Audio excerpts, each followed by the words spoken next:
This is a new and strange environment at first, suddenly finding yourself in orbit.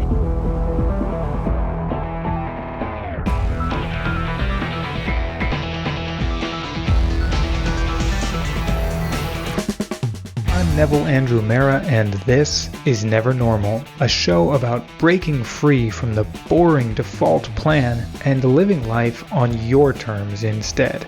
My guest for this episode is Tom Hirst.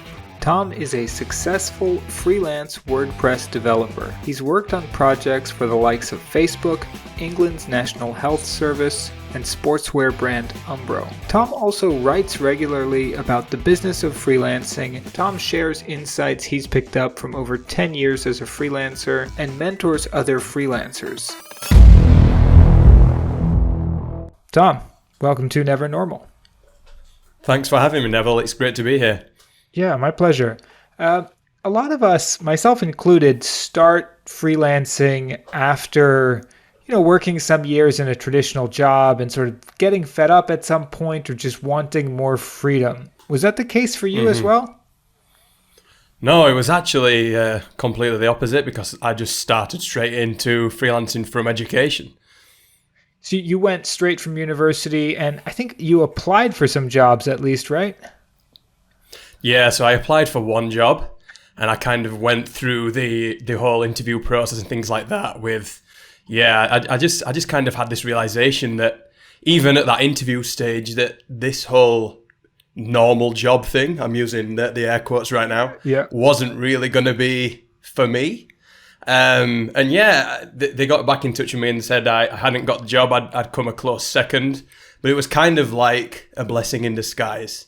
It kind of really, kicked me on, I guess, to explore, the freelance life that I guess I really wanted deep down anyway. Yeah, amazing how some little things like that, maybe that other person, if they'd rejected the offer for some reason, if things had turned out differently. But Brian Clark, I think it is, from Copy Blogger, and he refers to people like us as unemployable.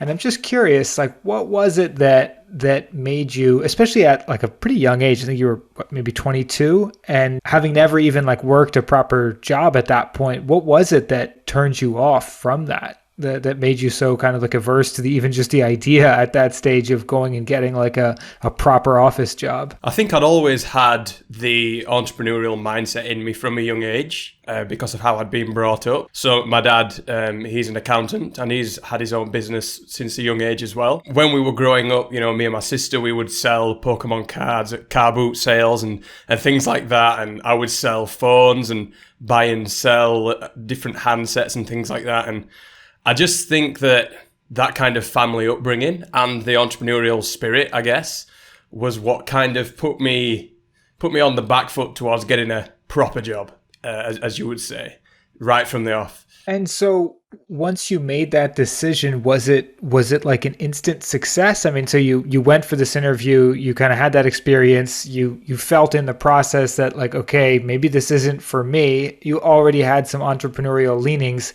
But how did you get from there to, did you just land a client straight away, or was there what did that process look like? So it wasn't easy at all at the beginning.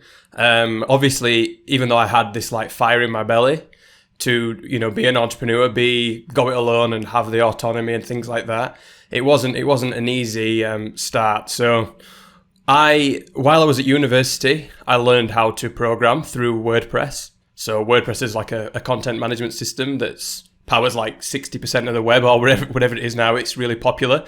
But back 12 years ago when I started out, it was kind of in its infancy. But I decided to specialize in that straight away. And I learned a lot about it while I was at university. We had a module, it was a free reign module. And you could do whatever you wanted. And I built a website on WordPress for my uncle's band, as it was at the time, and that just got me kind of started in that sense. So once I had these WordPress skills, I could then say to everyone that I knew, look, is anybody wanting a website? If anyone mentions WordPress, then I'm your guy. And that's how it started out. It was a little bit slow in the beginning, But then my dad had a hit with one of his clients who was looking for a website, and they mentioned WordPress specifically. And the stars just kind of aligned. It sounds really weird, but just from putting myself out there and picking like quite a niche skill and becoming known, even just to my father at that time, as being someone who has these WordPress skills, he made that connection when it came up in conversation. And then, I started working for that client, and that relationship lasted about 1.5 years, I think. Oh, wow. Is that typical for you even these days to have engagements that go that long? Some have done in recent years, not so much right now. It's more project by project. When I started out, it was more like a day rate kind of thing. Thinking back to what you said that you told people in your kind of personal network, it sounds like I'm the WordPress guy or I'm your WordPress guy. It sounds so simple to say that, but it's funny the number of people who I talk to who are like interested in becoming freelancers or going into business for themselves. And they're like, yeah, I've tried everything and it's just so hard to land a client. And I'm thinking like, I know you. I've never seen like a Facebook post or any, like they sort of treat it as this separate world of like, I don't want to bother the people that I know with this businessy stuff. So they just, they'll go to like a networking event or something like that, and they'll maybe try to land a client if somebody happens to ask them, but they won't actually just go like, put out a flag and say, hey, look, this is who I am. This is what I'm doing. If you know anyone who needs this service, you're not even trying to necessarily sell to the people you know. In your case, your dad. It was just like, hey, if you know someone who needs this thing, this is what I do. Just basically telling your story. Hey, here I am. And again, it sounds like such a simple thing that you did, but I think it's something that not everybody actually does, and they give up without even doing that, right? That they think, oh yeah, I'm gonna. No, exactly. And I think that doing that kind of set me off on a good standing point, really, to become a marketer, because that's one of my firm beliefs, that if you're going to go into the freelance game and you want to go it alone, making money online or whatever you want to do, you're essentially first a marketer, right? So it doesn't matter how good you are at the skill that you're trying to sell. If you don't know how to sell it, you're not going to get very far. I couldn't agree more. It's funny you say that, because actually the next question, I'll tip my hand a bit and say I have a question written down in front of me, and I'll actually read it verbatim just because it's funny how close what you just said is.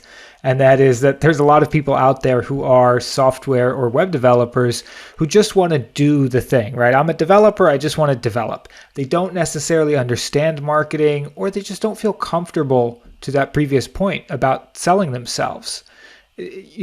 What would you say to people like that? Like, is it realistic to be a freelancer if you feel that way, or is that something that they maybe need to overcome, or how do you think about that? It's certainly going to be a lot tougher if you don't want to get into that realm to be a freelancer, or to at least reach a level where you're earning like what you would call like better than average money, I guess. I think the marketing side of things is super important, but to give people hope, it can definitely be learned, and I would consider myself a student of marketing as well, because at the beginning we all know.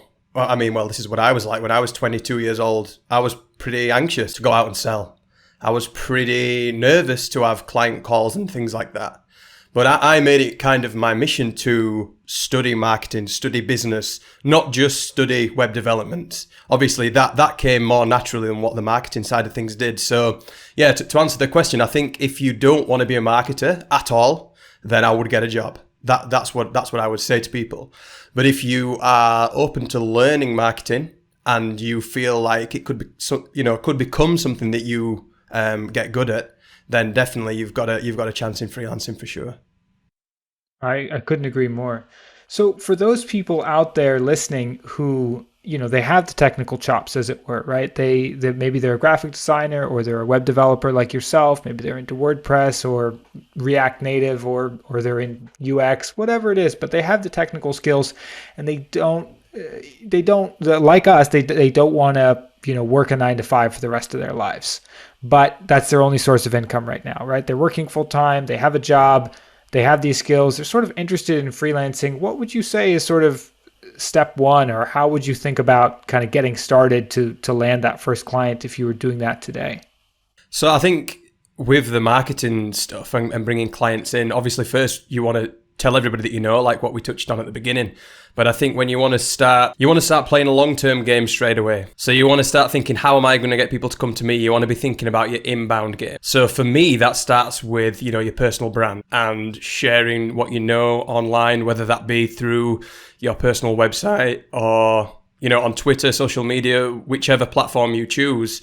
And becoming someone who's a consistent sharer. Because I think what that consistency teaches you is it's like a marketing skill in itself, right? If you can be consistent and you can put out content on whatever platform it's on that's relevant to the people that you want to attract, then that's going to stand you in good stead for years to come. Yeah, it sounds like what you're describing is kind of working in public rather than just doing the work, and then when you run out of work to do or when you run out of clients, going and then desperately trying to sell something. It sounds more like kind of a steady drip of content around what it is that you're working on. So you're not only showing up, say, on LinkedIn once a year when you're looking for a new project or once a month or however often. One thing that's changed since you and I kind of first got started is that there are many more opportunities now on like freelance marketplaces, things like UpWork and other websites that are out there where freelancers can bid on projects.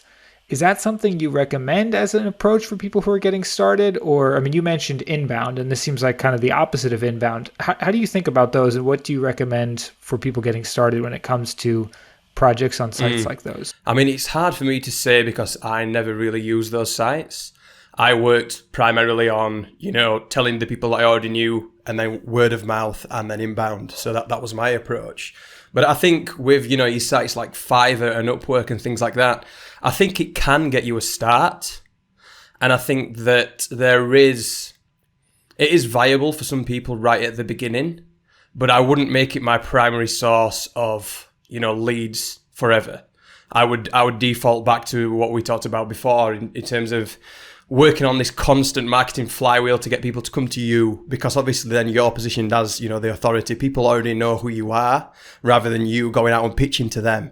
And when you're in that kind of position, you can usually charge more money. So maybe then sites like UpWork could be a way to sort of build a portfolio in the very beginning and overcome that. You mentioned a flywheel. So just running with the analogy, like a flywheel has no momentum in the beginning. You got to get some momentum going. So maybe there's an opportunity there to work at perhaps a cheaper rate or more as a sort of commodity developer or designer or whatever your skill is, and get those initial projects, maybe get some testimonials going, some experience, get your name out there. But you would try to transition away from that pretty quickly, it sounds like. Yeah, I think that what you just said is a perfect way to do it, as long as you're working on, building your reputation alongside that as well. So you're not just doing Upwork job after Upwork job and then nothing else. You want to be doing the blogging and things like that as well. Yeah, and that to me is one of the sort of seminal challenges of freelancing, right? And I'm curious how you approach this, because it always sort of feels like if you're busy doing a bunch of the work you have, or working in the business, as they say, you have no time to work on the business. And so how do you think about balancing those two? Like for you now in your business, how's your time split sort of between doing actual client work and doing all the other stuff, especially the marketing to bring in future client work to generate those inbound leads? Yeah, it's kind of changing right at the minute because I'm kind of expanding my freelance work into a more of an agency kind of company. But in terms of over the last 12 years, the split would always be at least one day a week where I'm just focused on marketing strategy and talking to people, even if it's not writing a blog post or doing some LinkedIn work or some outreach or whatever. It would be just talk to people, even if just make sure it's scheduled in, number one, because if it's in the calendar, then it happens, right? If you give something a time, then it happens. So yeah, I would always say, it used to be Fridays a few years ago, and I would just communicate with people online, follow up on, emails that have gone a little bit cold and things like that. And that's all part of, the marketing process. And it's got to be something that's scheduled and done on a weekly basis minimum. So yeah, it is difficult. And I think that you can easily get trapped in this cycle of work, and then stop, like the feast and famine thing, right? But if you keep marketing always, that's something that I always say, keep marketing always. keep that pipeline full, and it just makes everything else so much easier. Yeah, I mean, just in what you've said there's a couple of things that I just want to reiterate. And yeah, one is just that idea of continuing to market. And this is, it's perhaps counterintuitive for people, especially when they're just getting started. But like when you already have work, when you already have a project, you still need to be marketing yourself. That feast-famine cycle that you referred to comes out of this usual practice where it's like, okay, I need to hustle for a while to get a project, and then you land some project, and then you're like, okay, now I've got a project. Oh, I'm too busy. I got to do this project. I have no time to market myself. And something as simple as your strategy of just blocking off, whether it's 1 day a week or half a day, 2 days a week, or whatever schedule makes sense, for each person. Just having deliberate time where you're like, I'm not trying to sell a project today for the sake of, eating tomorrow. It's just this ongoing effort that you can't just turn off. Like you mentioned consistency earlier. Is there anything that, you mentioned it's been 12 years since you got started. Is there something that you would do differently now? Either because, hindsight's 2020 and you've certainly learned a lot since then, but also just because times have changed, right? We mentioned the proliferation of marketplaces. Plenty of other things have changed as well. How would you do things differently if you were kind of trying to get a business going again like your own? Good question. I think the first one would be I would raise my rates quicker, and that boils down to really getting kind of stuck. So we talked about the first client that I ever had that lasted for 1.5 years. I think I became a bit of a victim of the advice, anti the advice what I've just given, really, because I stuck with them for so long. I wasn't looking for other clients. I was very happy with that. But then whenever I wanted to increase my price, I always got pushback, if you know what I mean. So if I would have kept marketing myself and had potentially 2 clients at once, 3 clients at once, and then a couple more irons in the fire, it would have made requesting more money a lot easier. Because if that client wouldn't have paid it, then one of the others probably would. And I would have had some kind of idea of my market rate in advance where I could do testing and things like that and experiment on price without completely cutting off my income stream. So that would be the first thing that I would do different. I would, keep marketing always, as I said before, and get more irons in the fire so that it makes everything else easier. And it's just a lot less pressure when you go in and say, look, I want more money. You've got less fear because you've got more optionality. Yeah, it's definitely, it's like an abundance situation that you're coming from rather than one of scarcity. But I think there's something more to it than that. Like certainly at a practical level, having more clients gives you more certainty, makes you more comfortable to say no if somebody wants to give you work that's just not a good fit or not necessarily at the rate that you want. But I think there's something transformational also about having multiple clients as a freelancer, because when you really just have one that you're working for, a lot of times it can be just like a job by another name. Where they're just sort of dictating to you what to do, and you're billing hourly or daily, and so you maybe you're not getting benefits, or the tax implications could be different than if you were an employee, but they're sort of treating you like an employee. You're not saying like, here's my menu of services, which one would you like? They're saying, okay, we need this done by tomorrow, and you're just at their whim or mercy or whatever. Yeah, exactly. I think like as I've come to get a little bit longer in the tooth, you realize that when you are freelancing for one client, you're not really freelancing. And it's exactly what you just said. It's kind of like having a job with no benefits and no control, no power, and no real... Yeah, it's commoditized. And I think that, as you said, the route where you start saying to people, this is my offer and this is what it costs, as opposed to this is my rate, is when you start making that transition from, the fake freelancer to the real one. Yeah, and obviously everything starts from 0 to 1, right? I don't want to deter people from getting started. You need 1 client before you can have 2 clients, but I think the message here is that you should be pretty quickly looking for 2 clients. And especially if you're transitioning from a 9 to 5, part of the awkwardness of that is that you're no longer just sort of serving one master or one boss, right? You're going to have one boss who is the client who wants the website done tomorrow or whatever the project is. They want your full attention on that, but you're doing yourself a disservice, as we just described, if you're only doing that, if you're not carving out time to look for that second client. And then once you have a few, it sort of becomes a little bit. I mean, you have new problems to deal with, but that part becomes a little bit easier where you get used to sort of juggling multiple things for multiple clients plus your own business. Yeah, exactly. And I think once you start doing like the same thing for a long time, it becomes easy because all the clients have the same kind of problem. So like what we spoke about with me specializing in WordPress, I was only doing WordPress. I didn't really need to know anything about JavaScript or whatever because that was not what I was specializing in. So as my client base expanded, the work actually got easier because I was, solving a lot of the same problems for the same type of people. This is probably one of the most underrated bits of wisdom or underfollowed. And I think Blair Enns talks about this in Win Without Pitching. And it's, the people who are out there who study kind of this consulting and creative industry, it is a common topic, but I still think it's so often overlooked. This idea that like the more you specialize, the more you kind of put yourself in a small box, in a small niche, the stronger your business becomes because you're able to position yourself. You said it from the beginning. You started out and you're like, oh, there's this new thing, WordPress. It's cool.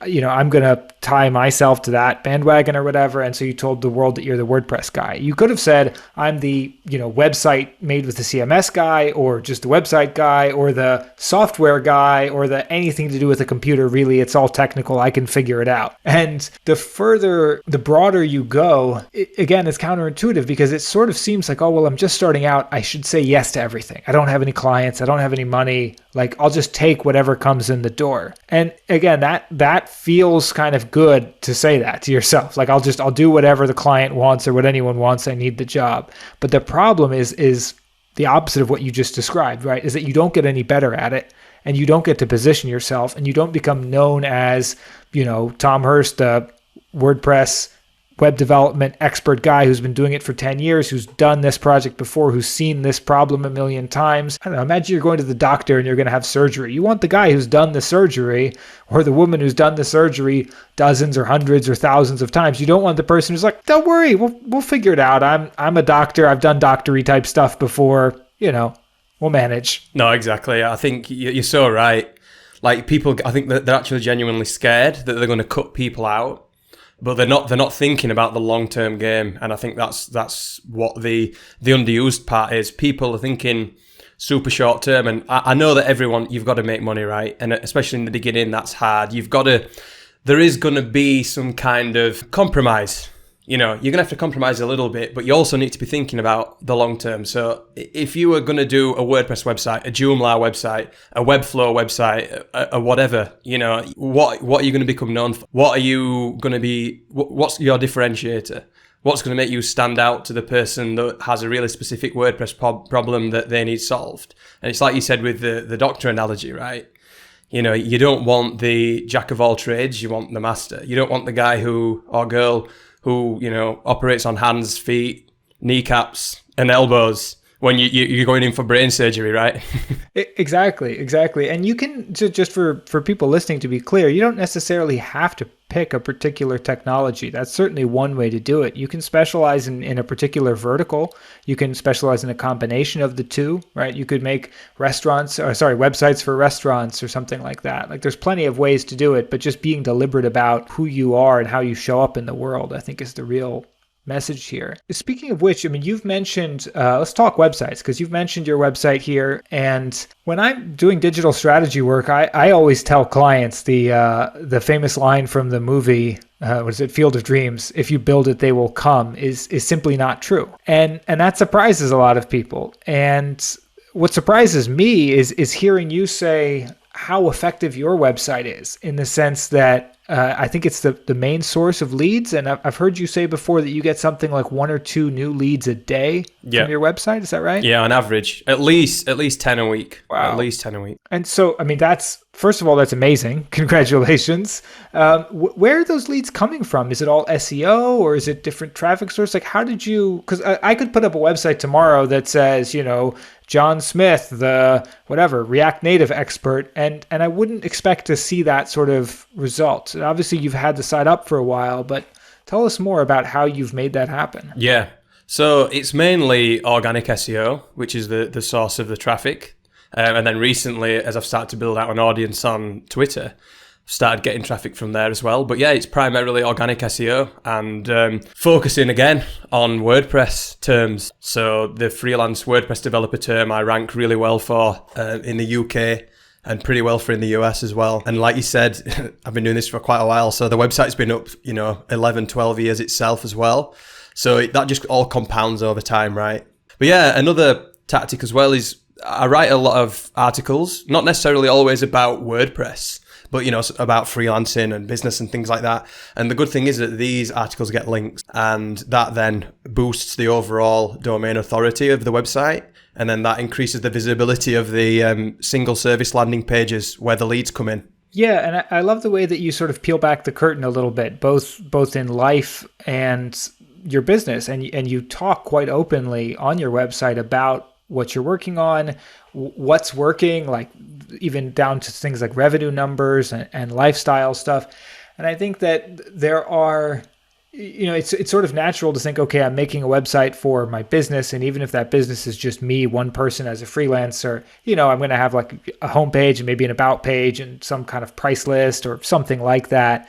And really you're using your website to sort of showcase not just the stuff that would normally be in the front of a store, if you think of it that way, but also a little bit behind the scenes. Like if it were a restaurant, it's like, hey, come into the kitchen with me and let me show you how we make the food. It sounds like that strategy of working in public, of just kind of putting stuff out there, has worked well. I mean, based on what you're saying in terms of numbers of leads that you're getting and the success you've had over the years. Yeah, definitely. And I think your personal website is like your CV now, I think in the next 10, 20 years, we're not going to be handing over paper CVs for jobs anymore.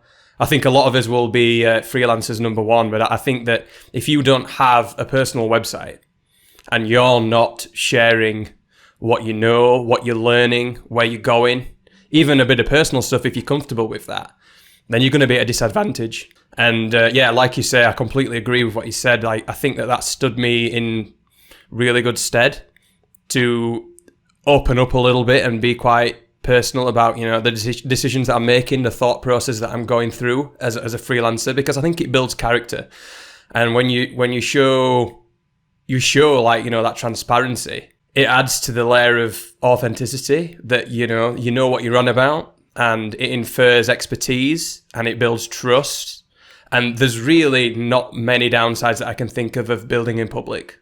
And I just wish that I would have done it earlier. Yeah, I was going to ask that because it just shows that you're a real human, basically, that behind all of this, it's WordPress and it's all this technical stuff, but there's a human there behind the scenes. And as you said, people trust other people, and they especially trust them if they're there and they're consistent and they're showing up again and again, and you can get a sense of who they are and how they work. And ultimately, it's for many people, it's a big decision who they're going to hire, and they're going to pay them a lot of money, hopefully. So having someone that you can trust is important. So we're talking about working in public and your experience as a freelancer, but I've noticed over the past, I guess it's been about the past year or so, that you've also sort of branched out a bit, right? So I'd like to talk about both, but let's start between, you've got an agency going now and you've got content that you've been creating and writing more and putting things out there for other freelancers, and a mentorship program. Let's start with the mentorship program. So how's that going? How does that work? What have you sort of learned so far? Just tell us more about it in general.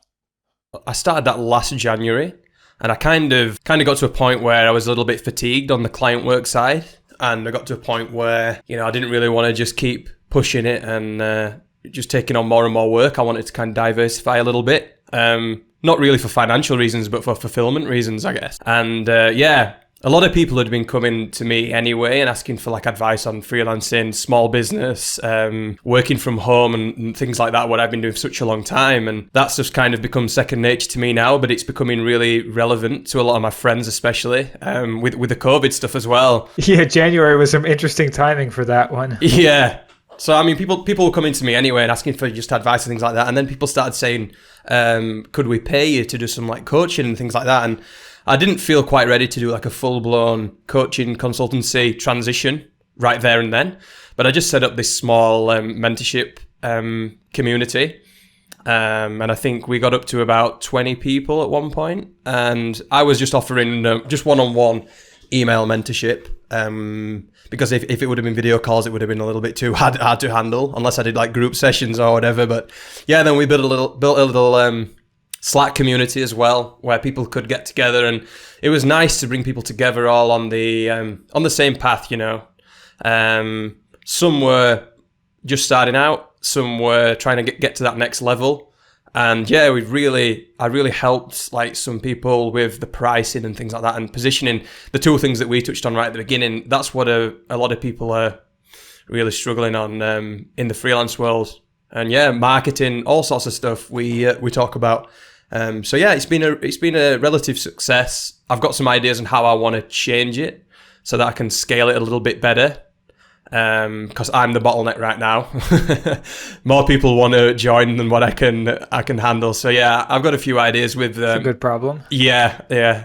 I can't complain, and it's really great to be able to help these people on a one-on-one basis. But I want to try and reach more, if you know what I mean. It's there's a lot of people that want to get into this game, especially now. So yeah, it'd be great if I could scale it somehow. One of the things that when we're creating content online, especially on a website as opposed to social media and just putting stuff out there, one of the challenges sometimes is that it's not interactive by default, in the sense that it's sort of just like shouting into a void, and you never really know, like, is this connecting? Is this, like, if you're speaking in front of an audience, at least you can sort of read people's facial reactions and sort of like, is this landing? Do I need to kind of speed up this point? They've already got it. If you're teaching a class, say, or, should I slow down and kind of explain this in more detail because people look confused. But when you're writing an article, say online, you don't necessarily get that feedback.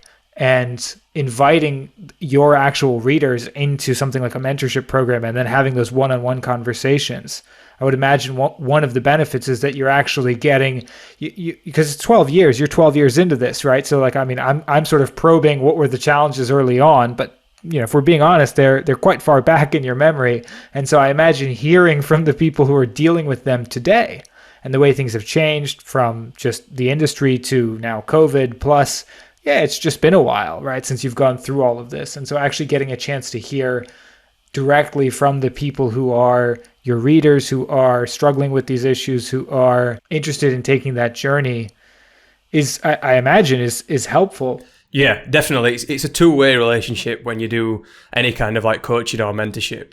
There's definitely something that the coach gets as well, because it's that insight of going back, like what you just said. Well, especially because you mentioned sort of this idea that like you can only help so many people in a that sort of a coaching model where you're having really kind of high touch, hands-on, one-on-one coaching sessions.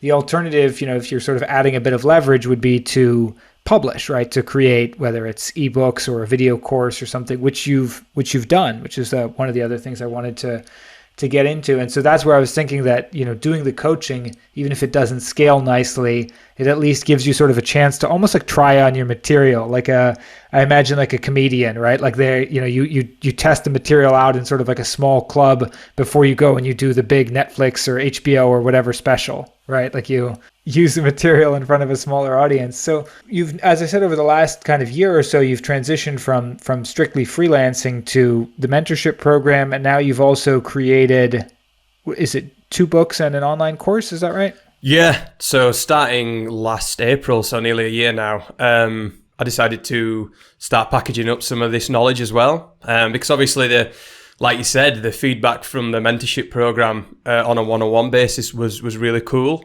I was getting to know a lot of similar problems. Again, like what I said on the service side, the coaching side as well, a lot of people had the same issues.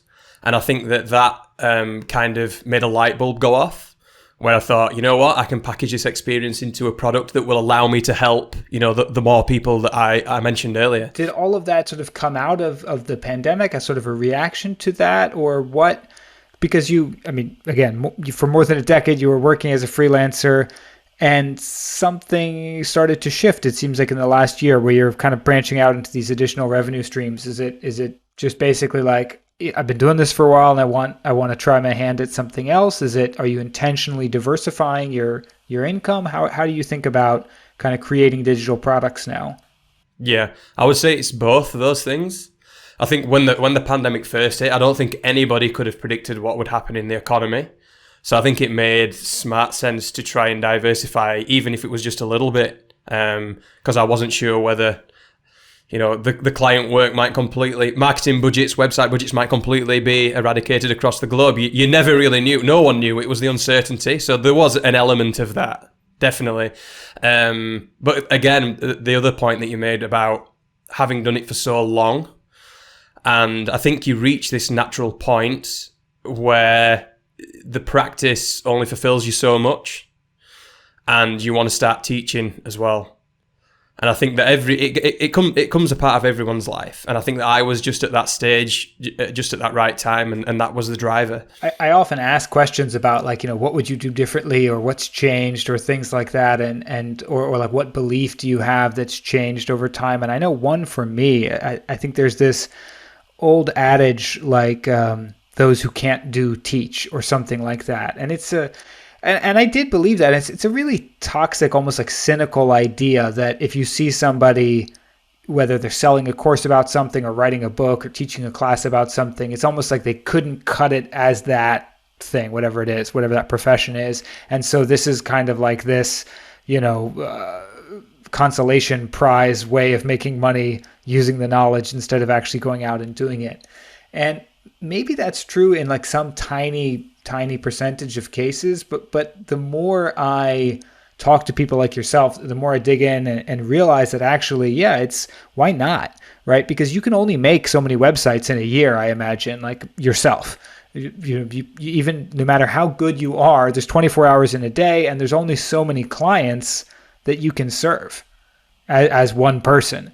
Whereas if you create an ebook or an online course or something like that, you add this element of leverage where you can create the course once and potentially help, 1,000 people or many, many more.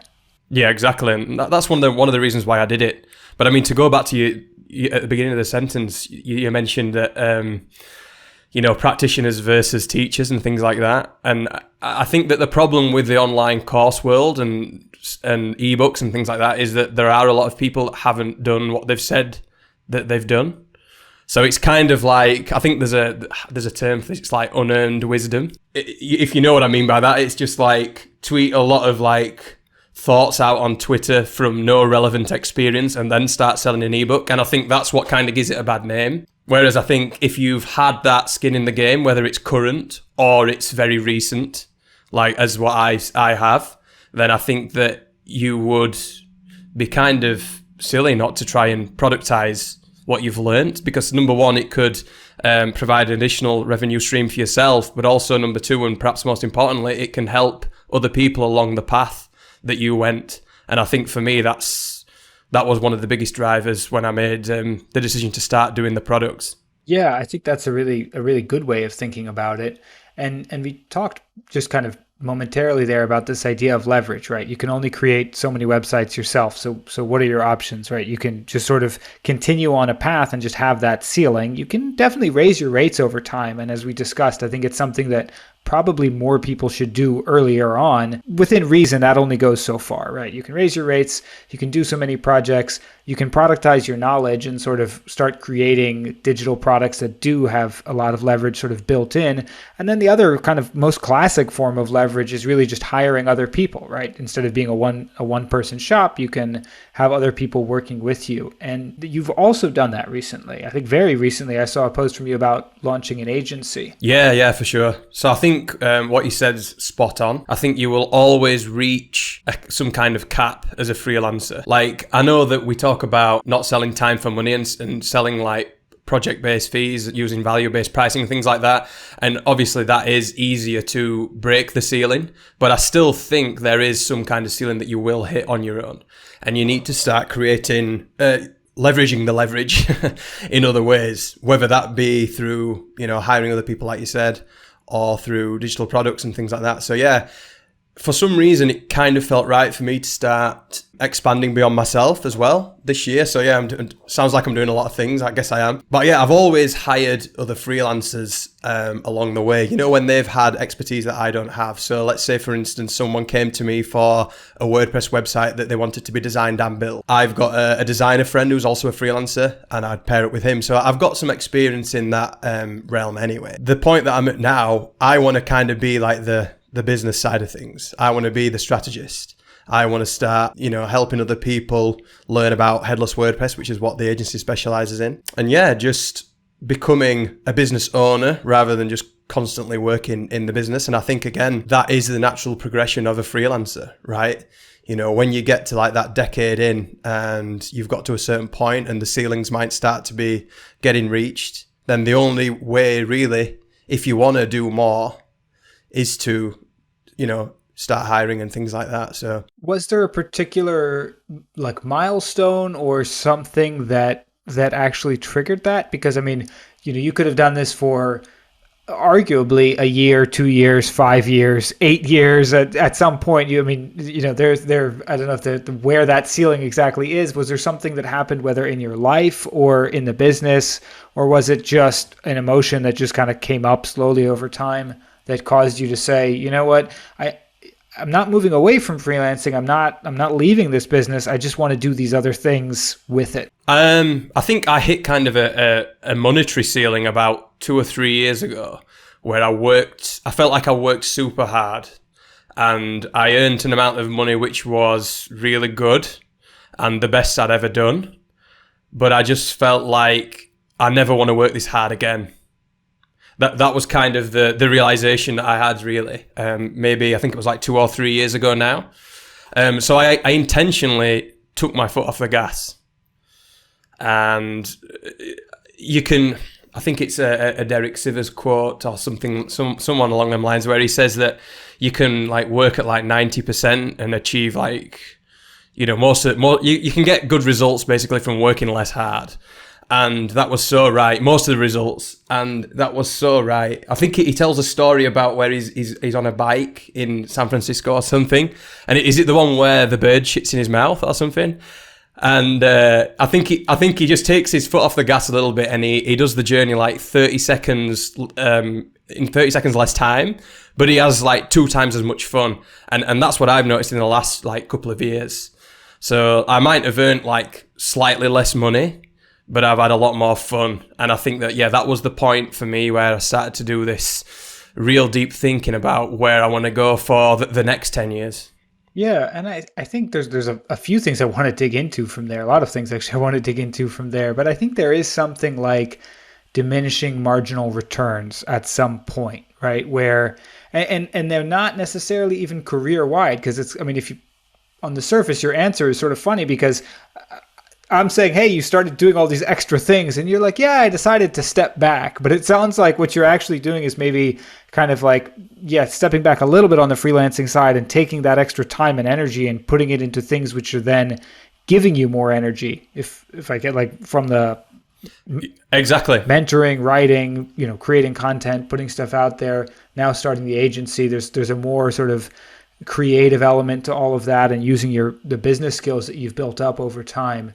I think it's important also to realize that, again, for people listening, and this something I have to remind myself often also, is that like the different advice for different times in your life, right? Like when you're starting out, maybe going after everything and saying yes to all the projects and trying all the different stuff and sort of figuring out where you fit in and what your positioning is and all that is the right approach. And then maybe if you've been doing something for 10 years, maybe you're not, or 12 years in your case, maybe you're not at a point where it's like, just like, foot all the way on the gas, just say yes to everything. Maybe that's the time where it's like, okay, am I really spending my time in the best way possible at this stage of my life? Or could I do 1 or 2 less projects a year and put that extra time towards building the next thing, which is going to help me, rather than just more of the same? Yeah, that's exactly right. And exactly what, what I surmised basically with my life. It was to take off the gas on the freelance side of things, but then explore others. And by doing that, it kind of allowed me to think a little bit more deeply. There's this thing, it's the inertia thing, where you're just doing something just because it's already in motion.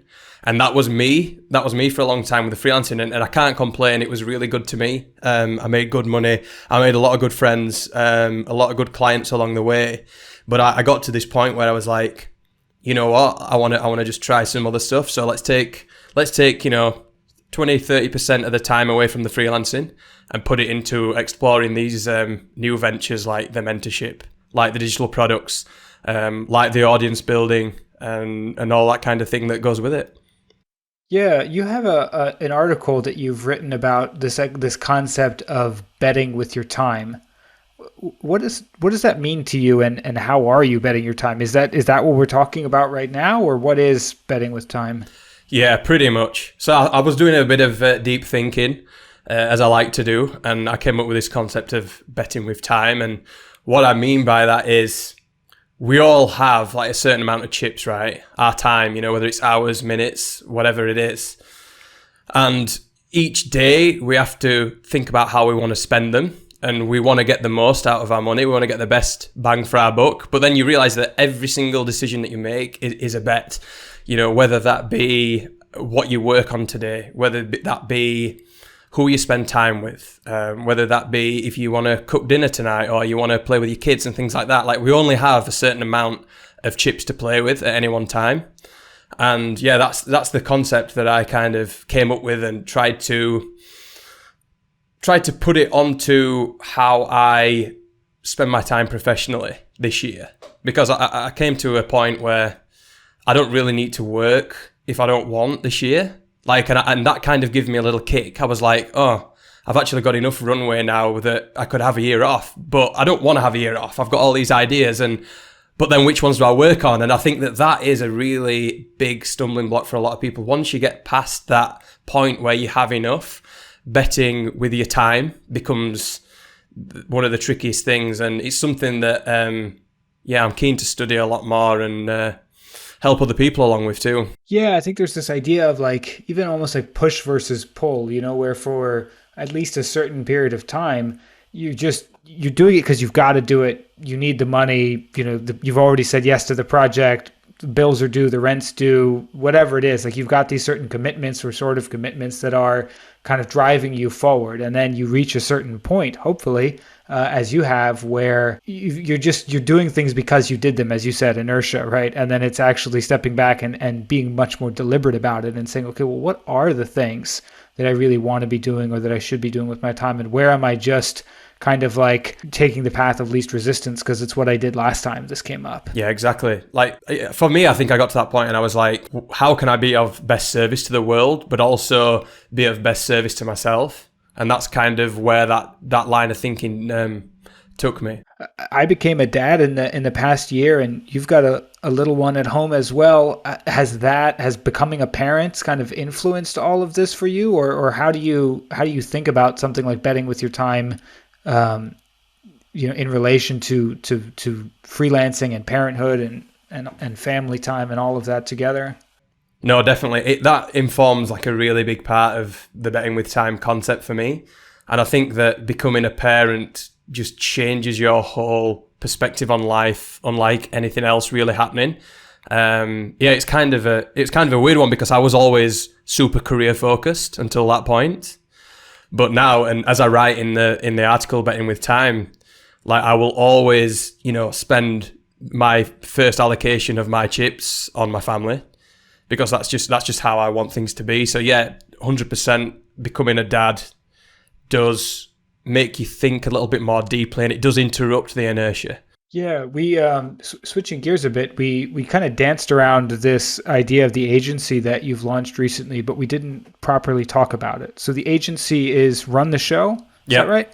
Yeah, that's right. And you're specializing in Headless Wordpress, which I imagine to the uninformed sounds like a nerdy Halloween costume or something like that. Can you give us an overview of Headless WordPress, or why someone would want to use that for a project?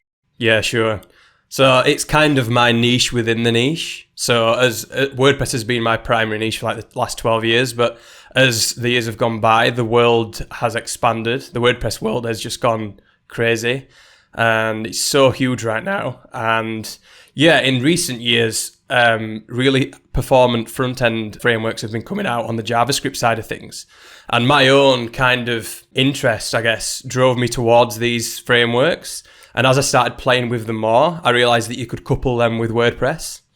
So it's a really great combo for having the editorial control and familiarity that you're used to with WordPress, but having a super fast website app-like front end, basically. And the reason that people would want to use it, especially like businesses, let's say you're wanting to get ahead of someone else on the search ranking pages and things like that. Performance is a Google metric for, ranking higher than, so fast websites rank higher basically. So the faster that you can get your website to be, the better. And I just think that I've just identified that I can see that this Headless WordPress thing is going to explode in the next couple of years, and I just want to run the show as the authority in this space in advance, really. But yeah, I mean, people are really interested in it already, so maybe I'm not too ahead of the time.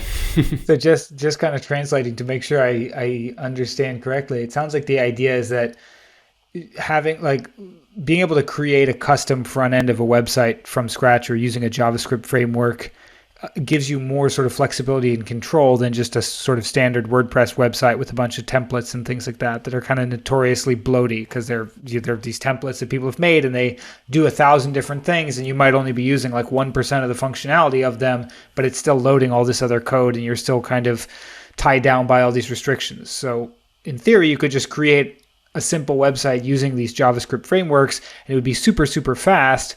But then on the back end, you have no easy way of like creating content or managing posts or giving someone who isn't a developer the ability to do that stuff. And so you're sort of keeping the back end kind of admin interface of WordPress that has all of that stuff already built in, but you're developing like a whole new front end from scratch and then just sort of like gluing them together with an API or something like that. Exactly, yeah. It's WordPress websites that don't look like themes, essentially. Because as you know, like most WordPress websites will be powered by like a pre-bought theme or something like that. And you might see 10, 11, 12 websites all looking exactly the same. So yeah, it's API driven. So all the content is within WordPress and then that's consumed by a JavaScript front end. But the good thing is as well that you can distribute that content across any number of websites, apps. So it's good for, let's say a company has an Android app, they have an iOS app and they have a website. They can feed data into those things from one WordPress install on the back end. So it's really useful. It becomes a true content management system in that sense, then almost like like a universal repository. And then because it's not just a single kind of stock front end, you're able to just pull whatever content is relevant for whichever app or front end the person happens to be using. Exactly. So you could just have like one WordPress backend for all your stuff is what you're saying. Yeah, exactly. That's really interesting. The last thing I wanted to just talk about before we wrap up, it's come up a couple of times in this conversation, and that's Twitter. It's also how we first got connected. I think over the past year or so, your name just kept popping up in my feed. I guess we probably run in the same circle of kind of freelancey, web developy people who are interested in a lot of the same topics. And I thought you had a lot of good takes on topics. And so I started following you. And I'm just sort of curious where kind of Twitter and social media fit into all that we discussed, things like working in public and putting yourself out there. And specifically, like how deliberately do you approach it? Do you just kind of like log on to Twitter from time to time when you have something that you'd like to say? Or do you have, like a social media calendar like a big brand would? Or how do you approach that? Yeah, so to answer the first part of your question first, it's definitely a big part of everything that I'm doing. I feel like Twitter is the central point of all the different business ideas and thoughts and things like that I've got to share. The connections that I want to make, they all seem to be on Twitter. So that's kind of my platform of choice. And I mean, I guess that leads into why did I choose Twitter in the first place as opposed to, LinkedIn or Instagram or anything like that. And I think that I am a better writer than I am at creating like visual content and things like that. So that was the first point. And the second point was I tried to think which platform can I be consistent on? Because that is obviously everything. And for me, I can write like, one-liner tweets all day long. It's just kind of my thing, as you'll have probably seen. And so I do a lot of off-the-cuff stuff. But I also schedule as well. So yeah, to answer the second part of your question, I use scheduling tools. At the minute, I'm using one called FeedHive, which is by a friend of mine called Simon Heuberg. And the process that I go through with that is kind of fire up notes originally at first. Just fire up notes. Start with like one tweet, and then try and like make those tweets just expand on themselves. So let's say really popular tweets at the minute are like where you say, I don't know, how to cook an egg, 1, 2, 3, 4, 5. And then for each point then, I'll focus on that point and then try and come up with another 1 or 2 tweets off the back of that point. And then, yeah, it just kind of, batching tweets is really, really useful, especially when you are starting out. So threads are certainly popular. You had a Twitter thread, I guess it was probably last summer, I think, that went viral on pricing and pricing freelance projects. And did that lead to you then creating the ebook on the same topic? Is that how it went? Yeah, exactly. I would say that was the point where my eyes were truly open to the power of Twitter, because that tweet now has something like 37,000 likes on it. And I think I gained something like 4,000 or 5,000 followers just over the course of 2 or 3 days off the back of that. And I guess that, like, to answer your question, it gave me the kick to expand on that knowledge, about pricing and what I'd learned.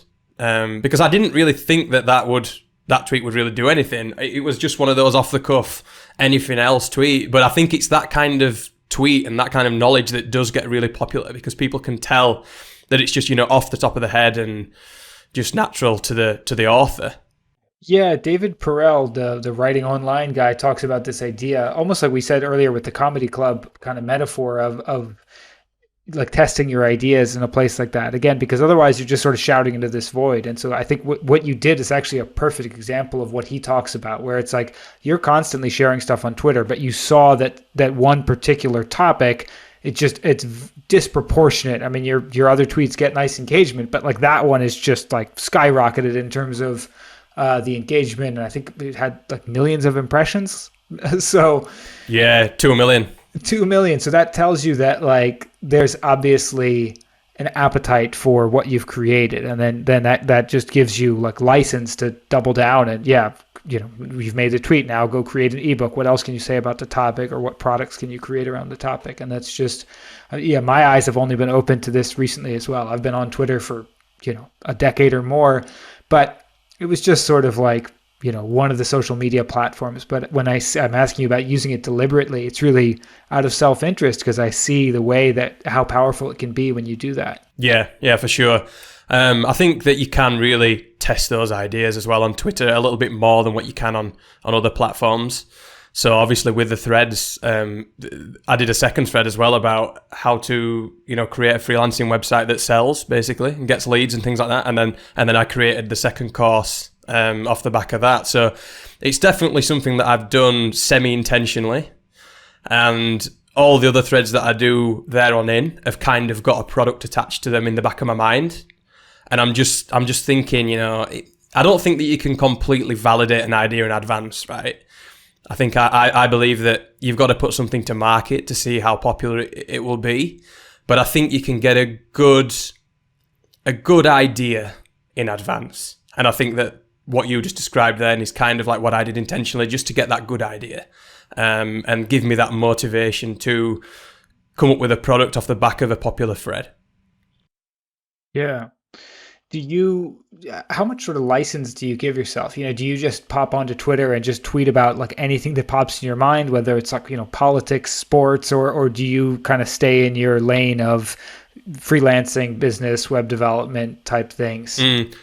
I think right at the beginning, because like you, I've been on Twitter for, it must be 12 years, probably when I started freelancing. And it's only really in the last couple that I've started to grow a following. And at the very beginning, I gave myself no barriers, basically. I just would tweet about anything. Maybe not politics. That's probably one of my only rules. I'm not really into getting on politics conversations.